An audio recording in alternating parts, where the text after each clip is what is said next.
Unit Reskrim Polsek Pelaju Palembang meringkus residivis pelaku jambret. Dari tangan pelaku, polisi mengamankan 1 unit handphone milik korban.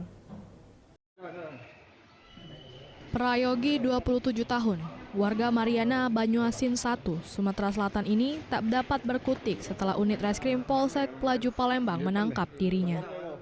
Pelaku diamankan petugas lantaran pelaku penjambretan terhadap korbannya, Suci, warga di DI Panjaitan, Kecamatan Pelaju, Palembang. Modus yang dilakukan pelaku dengan cara memanfaatkan waktu korban lengah saat sedang duduk bersama temannya. Korban yang sempat melakukan perlawanan dengan pelaku akhirnya tak berdaya. Tak butuh waktu lama, petugas yang mendapatkan laporan korban akhirnya langsung memburu pelaku dan digiring ke Polsek Pelaju, Palembang. Tersangka kami amankan di seputaran Pasar Modern Pelaju. Saat digeledah ditemukan 1 buah handphone milik korban yang berada di saku sebelah kanan.